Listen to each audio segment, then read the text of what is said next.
एक गांव में सौरभ नाम का एक लड़का रहता था। सौरभ पढ़ाई में बहुत होशियार था और सब उसकी बुद्धि और तेज दिमाग की तारीफ करते थे। लेकिन सौरभ की एक बड़ी कमजोरी थी, वह समय का सही उपयोग नहीं करता था। वह अपना ज्यादातर समय दोस्तों के साथ खेलने, मोबाइल पर गेम खेलने और बेकार की बातों में बिताता था। उसके माता पिता ने कई बार उसे समय की कीमत समझाने की कोशिश की, लेकिन सौरभ को ये बात समझ नहीं आती थी।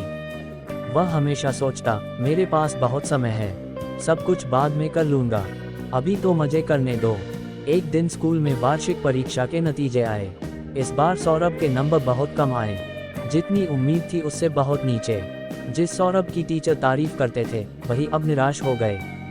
यहाँ तक कि उसके दोस्त भी उससे दूर होने लगे। घर लौटकर सौरभ ने अपने माता पिता को रिपोर्ट कार्ड देखते हुए निराश देखा।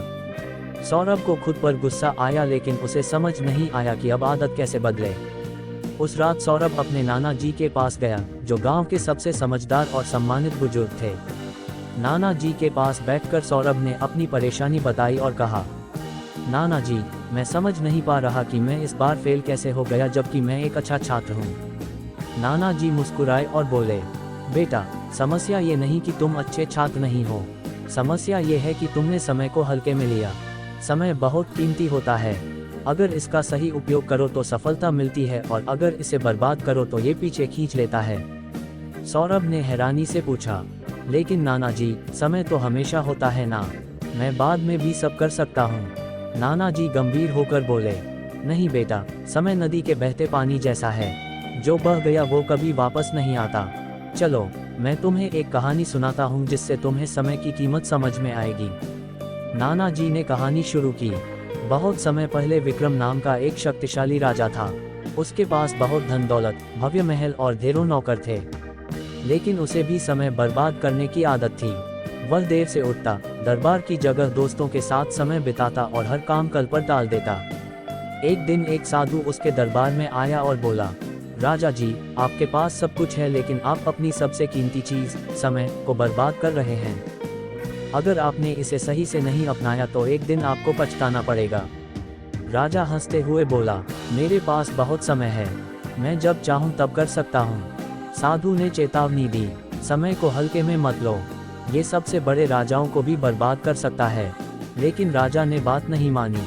सालों बीत गए, राजा बूढ़ा हो गया, उसका स्वास्थ्य बिगड़ गया, सेना हारने लगी और जनता का विश्वास भी खो गया। तब राजा को समझ आया कि उसने अपना समय बेकार की चीजों में गंवा दिया। वह उस साधु को ढूंढने निकला, लेकिन वह कहीं नहीं मिला। अब राजा को पश्चातावा हुआ, लेकिन तब तक बहुत देर हो चुकी थी। उसने समझा कि असली खजाना तो समय है। ये कहानी सुनकर सौरभ सोच में पड़ गया। उसे पहली बार महसूस हुआ कि उसने कितना कीमती समय बर्बाद कर दिया। उसने पूछा, नाना जी, क्या मैं अभी अपना जीवन बदल सकता हूँ? नाना जी मुस्कुराकर बोले, बिल्कुल बेटा, समय का चक्कर कभी रुकता नहीं। अगर आज से तुम समय का सही उपयोग करना शुरू करो तो तुम्हें सफल होने से कोई नहीं रोक सकता। लेकिन याद रखना, जो काम आज कर सकते हो, उसे कल पर मत डालो। उस दिन के बाद सौरभ ने संकल्प लिया कि वह समय का सही उपयोग करेगा। उसने एक दिनचर्या बनाई, हर काम के लिए समय तय किया। वह सुबह जल्दी उठने लगा, पढ़ाई पर ध्यान देने लगा और व्यर्थ की बातों से दूर रहने लगा। धीरे धीरे उसकी मेहनत के अच्छे नतीजे आने लगे। अगली परीक्षा में वह क्लास में प्रथम आया।